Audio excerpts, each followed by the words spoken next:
capítulo 3, del versículo 1 al versículo 6. Josué 3, una historia del pueblo de Israel que comenzaba un nuevo camino. Vamos a leer del versículo 1 al versículo 6 de este capítulo 3, y yo lo había titulado Por senderos nuevos. Por senderos nuevos. Vamos a pedir que el Señor nos dirija orando. Padre, te damos las gracias por poder abrir tu palabra y encontrar en estas historias que han sido verdad, enseñanzas para nosotros. Gracias, Padre, porque tu Espíritu Santo nos va a iluminar para buscar lo que necesitamos. Y gracias, Padre, porque tú eres el mismo, ayer, hoy y por los siglos. Porque tú, en ti, Señor, no hay tiempo. Tú eres eterno. Pero nosotros, Señor, nos movemos en un tiempo. Ayúdanos, Señor, a aprovechar este tiempo que tú nos das y guíanos en tu palabra para poder sacar la enseñanza para nuestras vidas. En el nombre de Jesús te lo pedimos. Amén. Dice así la palabra del Señor. Capítulo 3, ¿estamos todos ahí? Josué 3. Josué se levantó de mañana, él y todos los hijos de Israel partieron de Sittim y vinieron hasta el Jordán y reposaron allí antes de pasarlo. Después de 3 días, los oficiales recorrieron el campamento y mandaron al pueblo diciendo: cuando veáis el arca del pacto de Jehová, vuestro Dios, y los levitas sacerdotes que la llevan, vosotros saldréis de vuestro lugar y marcharéis en pos de ella, a fin de que sepáis el camino por donde habéis de ir, por cuanto vosotros no habéis pasado antes de ahora por este camino. Pero entre vosotros y ella hay una distancia como de 2000 codos. No os acerquéis a ella. Y Josué dijo al pueblo: santificaos, porque Jehová hará maravillas entre vosotros. Y habló Josué a los sacerdotes diciendo: tomad el arca del pacto y pasad delante del pueblo. Y ellos tomaron el arca del pacto y fueron delante del pueblo. Yo deseo hacer énfasis en esta parte del versículo 4 que dice: por cuanto vosotros no habéis pasado antes de ahora por este camino. Este evento que hemos leído aquí corresponde cuando el pueblo de Israel, después de vagar por el desierto 40 años, dejan el desierto de Sittim, y nos dice el versículo 1, parte final del versículo 1, vinieron hasta el Jordán y reposaron allí antes de pasarlo. Se encontraban enfrente de un río, el río Jordán, y ahí ya podían vislumbrar y ver la tierra prometida, tantas veces escuchada a lo largo de esos 40 años. Esa tierra que Moisés quiso entrar, pero tuvo que verla de lejos.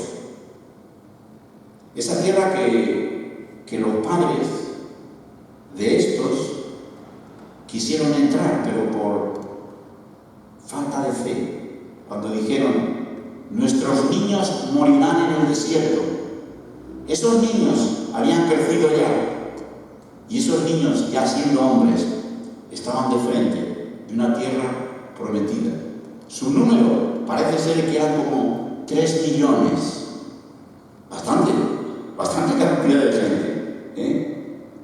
Ellos podían ver con sus propios ojos esa tierra.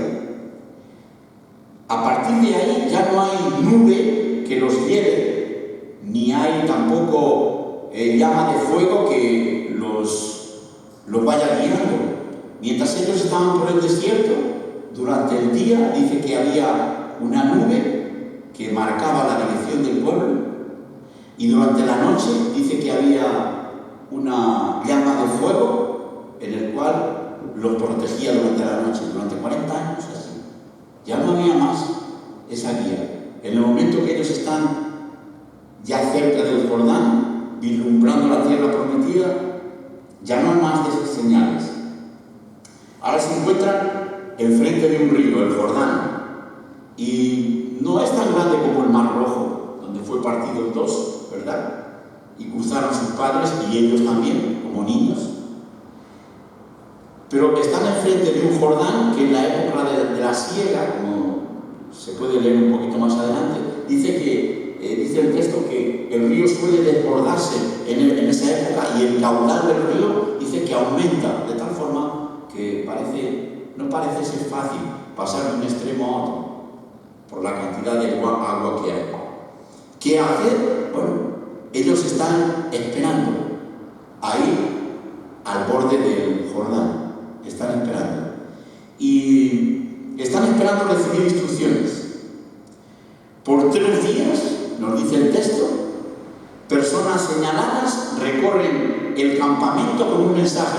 Necesitan 3 días para dar un mensaje a una población de 3 millones. Hoy, con un altavoz, o con mensajes de email, o con Facebook, o qué sé yo, se puede dar un mensaje y miles de personas. Pero entonces no había esos medios. Y para dar un mensaje a 3 millones de personas necesitan 3 días para dar ese mensaje. Y estos mensajeros tienen un mensaje concreto que tienen que darles al pueblo. El mensaje concreto es el versículo 3 y 4. Mandaron al pueblo diciendo: cuando veáis el arca del pacto de Jehová vuestro Dios y los levitas sacerdotes que la llevan, vosotros saldréis de vuestro lugar y marcharéis en pos de ella, a fin de que sepáis el camino por donde habéis de ir, por cuanto vosotros no habéis pasado antes de ahora por este camino. Pero entre vosotros y ella hay una distancia como de 2000 codos. No os acerquéis a ella. 2000 codos. Era aproximadamente como 914 metros, aproximadamente casi 1 kilómetro. Debía haber de distancia. O sea que el arca de la alianza era su referencia ahora. Ellos debían de seguir el arca en hombros de los levitas. Y ellos les iban a ir marcando el camino por donde deberían de ir. La razón, porque ellos desconocían ese camino. Ellos nunca habían estado en ese camino. Por tanto, el arca iba marcando el camino por donde ellos debían de ir. No es que el arca en sí tuviera poderes especiales, no. El arca, como podéis ver en la foto de ahí, era una caja de madera rectangular, forrada de oro, dice por dentro y por fuera, aproximadamente de 95 centímetros de larga y 55 centímetros de ancha. Y en ella, ¿qué guardaban? En ella guardaban las tablas de la ley que habían sido dadas a Moisés, guardaban un poquito de maná y guardaban la vara de Aarón que había reverdecido. Esas cositas guardaban en esa caja, ¿verdad? ¿Qué es lo que representaba esto? Representaba la presencia de Dios, el testimonio de Dios en medio de ellos.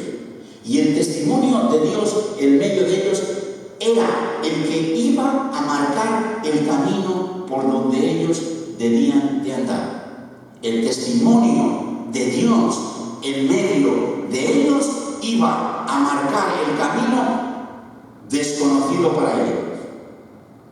Fijaros que cuando el arca se paró en medio del Jordán, fijaros lo que ocurrió. Vamos a leer unos versículos un poquito más adelante. Y nos fijamos en el versículo 14 de este mismo capítulo. Y aconteció, cuando partieron el pueblo de sus tiendas para pasar el Jordán, con los sacerdotes delante del pueblo, llevando el arca del pacto, y cuando los que llevaban el arca entraron en el Jordán, los pies de los sacerdotes que llevaban el arca fueron mojados a la orilla del agua, porque el Jordán suele desbordarse por todas sus orillas todo el tiempo de la siega.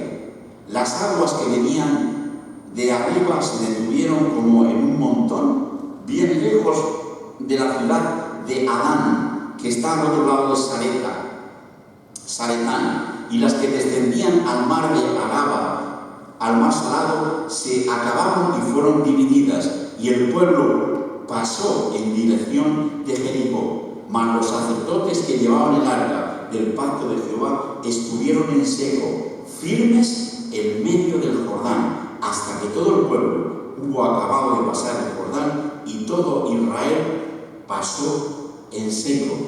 Es increíble que las aguas, dice que desde el lugar de la ciudad de Adán, que quedaba aproximadamente a 24 kilómetros, a 24 kilómetros el río de manera milagrosa se secó de tal forma que 3 millones de personas pudieron pasar el río seco. Eso era algo bueno, desconocido para ellos, porque ya habían visto abrirse el mar muerto, el mar rojo, años atrás. Ellos nunca se podían imaginar que la senda para entrar a la tierra prometida iba a ser a través del Jordán. Ellos podían imaginar, quizá nos vamos a esperar a que el Jordán tenga menos agua, pero en la época del año, cuanto más agua tenía, es cuando Dios dispuso que el pueblo pasara por ahí. Y fijaros que no hay ningún disgusto ni ninguna contrariedad. Dice que el pueblo siguió el camino que el arca les iba marcando. Ellos se mantenían en obediencia a la presencia que Jehová marcaba. Y esta historia nos trae una tremenda lección. Esta historia nos da a nosotros una tremenda lección también, porque nos encontramos al comienzo de un año y no sabemos lo que va a ocurrir. Así que encontramos enseñanzas importantes, nos encontramos ante un camino que todavía no sabemos lo que va a ocurrir. Cuando nos enfrentamos a un año nuevo, no sabemos qué expectativas vendrán. Las experiencias de la vida vividas pueden ser similares, pero las situaciones y la combinación de elementos que tenemos que enfrentar serán totalmente desconocidas. De la misma forma que tú miras hoy el cielo y ves unas nubes, y después de 2 horas o 3 horas miras ese mismo trozo del cielo y ya no ves las mismas nubes, así va a ocurrir. O así va a ocurrir en este año que tenemos por delante. Las combinaciones, las circunstancias que nos traerán los 362 días. A ver, 362, ¿no han pasado 3 ya? ¿Eh? 300, o sea, las expectativas de esos 362 días que tendremos que vivir serán diferentes. Tanto para la persona creyente como la persona que no es creyente, el día que tiene que pasar serán 24 horas. Y los sinsabores y alegrías de las circunstancias a lo largo de estos días serán con la misma intensidad, desconocidos. Nos enfrentamos a algo que es un reto para el creyente. No sabemos cómo puede reaccionar a veces nuestro cuerpo en una situación de crisis o una situación de contraria. A nivel familiar, hermanos, recuerdo 17 años atrás, una situación crítica, un accidente en el cual el padre de familia queda en el hospital por un mes y la mamá tiene que arreglárselas como pueda y levantar a los niños y empezar a moverse hasta que el médico dice: no se preocupe, que su esposo está bien. Ahí su cuerpo reacciona, ¿verdad? Y todo lo que ha vivido le marca. Y tienen que hacerle una operación para quitarle las amígdalas, porque no le funciona. No sabemos, hemos estudiado que somos cuerpo, alma y espíritu. Y las tres cosas juegan un papel importante en nuestro día a día, en nuestro pasar. Hay momentos que serán tristes y hay momentos que serán menos tristes. Y es algo que tenemos que vivir. Cuando estábamos terminando el año 2015, comienzo del 2016, menos de 20 minutos, cerramos la televisión y nos dio a Concepción y a mí por orar, y nos vino a la mente el Salmo 19, ¿verdad? El Salmo 19, muy parecido a lo que Tomás está leyendo. Ese salmo que nos dice: la ley de Jehová es perfecta, que convierte el alma, el testimonio de Jehová es fiel, el mandamiento de Jehová es recto, que alegra el corazón. Señor, durante este año queremos caminar en estas demandas tuyas. Señor, en este año que comienza, queremos caminar en esto que tú dices aquí. ¿Por qué? Porque no hemos pasado por este camino antes. No hemos pasado por el camino que tú nos pones por delante. Y queremos caminar en santidad de vida ante ti. Es lo que le dice Josué aquí al pueblo. Josué dijo al pueblo: santificaos, porque Jehová hará mañana maravillas entre vosotros.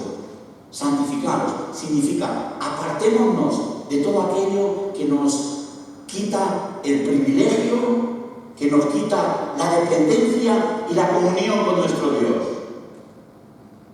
Hermoso, es hermoso esto. Al igual que el pueblo de Israel, al tomar posesión de la tierra, ese camino no había sido recorrido antes, no lo conocían. Una cosa sabían: en quién habían creído. La pregunta que yo te hago y yo me hago: ¿conoces tú en quién has creído? Las instrucciones eran dejar que el arca vaya mostrando el camino. Y precisamente recalca la Escritura esto: porque vosotros todavía no habéis pasado este camino, porque nosotros todavía no hemos recorrido lo que nos traerá este año. Y dice, tiene que haber una distancia. ¿Qué habla esa distancia? De reverencia a nuestro Dios. Tiene que haber dependencia de Él, pero reverencia a Él. Uy, cuántas cosas se ven en nuestros días. A veces personas que pretenden alabar a Dios haciendo tonteras. Que haya una distancia entre la santidad de Dios y lo que nosotros somos. Y que dependamos en santidad de Él. Qué hermoso es reconocer esto en nuestra vida. No hemos pasado por ese camino. La sensación de limitación es buena, pero al igual que el pueblo de Israel, dejo que el testimonio de Jehová, ellos representados en el arca, nosotros en la fe, en la persona del Hijo de Dios, que es el arca de nuestra vida, dejo que el testimonio de Jesucristo sea prioritario en mi vida.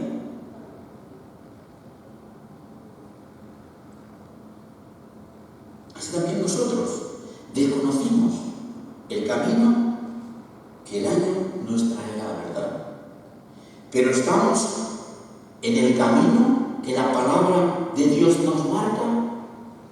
El apóstol Pablo está diciéndole a sus hermanos de Corinto, y yo creo que ninguno se enfadó cuando Pablo les dijo esto.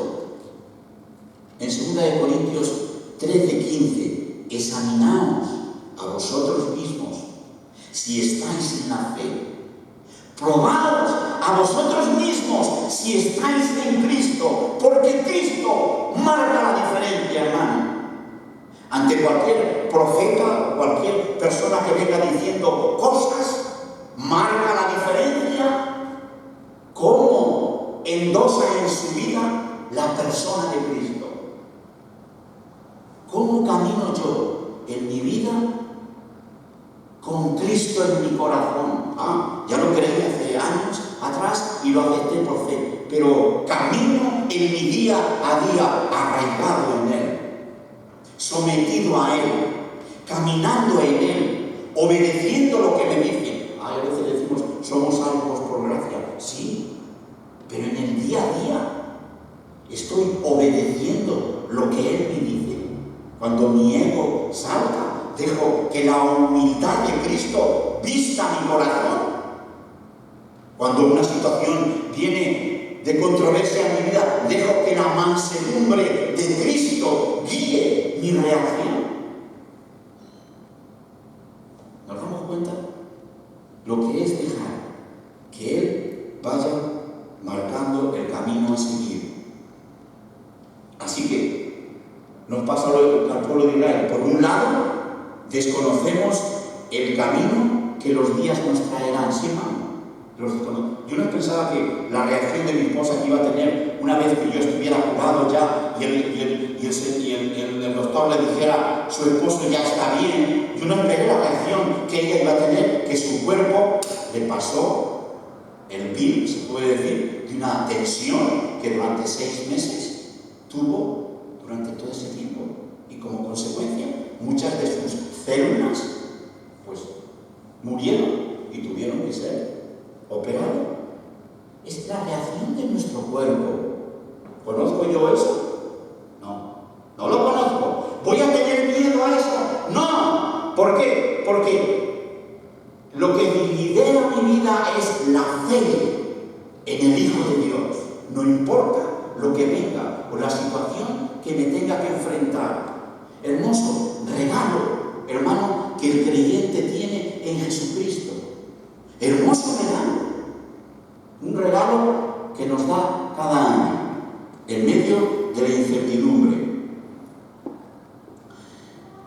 La exhortación de la palabra de Dios es siempre mantenernos en esa senda antigua. Mantenernos en la senda antigua, en la senda buena, y que sea prioritaria en nuestras vidas. Hay un versículo muy hermoso en Isaías 35:8, dice que por torpe que sea uno, dice que allí será un camino bueno. Dice, habrá allí calzada y camino, y será llamado camino de santidad. No pasará por él inmundo, y habrá para ellos en él quien lo acompañe. El que anduviere en ese camino, por torpe que sea, no se extraviará. Qué hermoso andar en el camino marcado por el testimonio de Dios en nuestras vidas. Esto es algo que veremos después en otro de Isaías.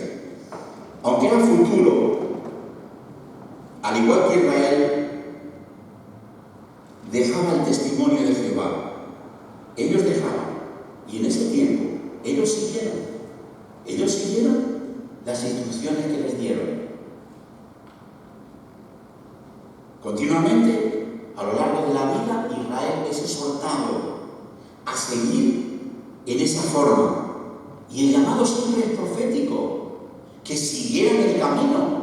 Hubo un momento en el cual el profeta Jeremías, que es un hombre que está siempre llamando al pueblo, a ese pueblo que empezó bien, pero que terminó no tan bien, siempre les decía el mismo mensaje.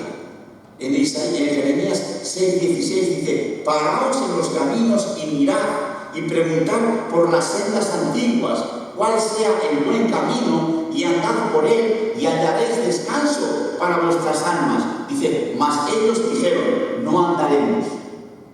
Quizá no lo dijeron con esas palabras, pero ya no hacían mucho caso al profeta Jeremías. ellos habían pasado a la tierra, habían engordado, dice, se encontraban cómodos. ¿Cuántas veces hemos visto a Israel, verdad, encontrarse cómodo en el lugar y pretender amoldarse a los vecinos? Cuando estudiábamos el libro de los jueces, veíamos cómo el pueblo pretendía hacer alianzas con sus vecinos, hacer tratos, y el Señor quería que mantuvieran una diferencia, que no se mezclaran, que mantuvieran la diferencia de que ellos son hijos de Dios y deben de caminar en santidad de vida. Pero el pueblo a veces, bueno, seguía sus costumbres religiosas, pero de lunes a viernes hacían sus negocios de acuerdo a las intenciones de su corazón, no de acuerdo a lo que el Señor les mandaba en su palabra, y dejaban las sendas antiguas. Hermanos, hoy día pasa igual. Hay muchos que les parece poco la senda antigua. Y hace poco estábamos hablando con una persona y dice, es que eso ya es muy aburrido. Y hay que poner otras cosas. ¿Ah? Sí, ya es muy aburrido eso. Otras enseñanzas. El Evangelio es simple y sencillo, pero a veces hay muchos que prefieren otras formas. Cultivo hay. Tú miras en el internet y vas a encontrar miles y miles. Pero la sencillez del Evangelio no se ve por ningún lado. Hay librerías evangélicas donde con nuevos pensamientos acorden a los tiempos. Y es que ahora ya nosotros vemos que la tierra desde el espacio es redonda, y en el tiempo del rey David no. Y el libro de Job nos deja la realidad de la redondez de la tierra, pero ya conocemos más. No podemos quedarnos con esas cosas simples. Eso a veces se escucha y se ve. Hoy hay cantidad de argumentos teológicos alejados de la senda antigua, del camino viejo y antiguo. Es más fácil en nuestros días dar rienda suelta a los pensamientos humanos que decir acercarnos a nuestras raíces, mirar las sendas antiguas, que romper el ego de nuestro orgullo personal y volver a la sencillez de Cristo. Pero eso es muy aburrido. Ahora está el doctor titulado tal cual que habla. ¿Qué cosas habla? Y mi oído tiene comezón de oír, me hace cosquillas y digo, qué bien, que esto no es la sencillez de Cristo. Pero el Evangelio sigue siendo sencillo, humilde.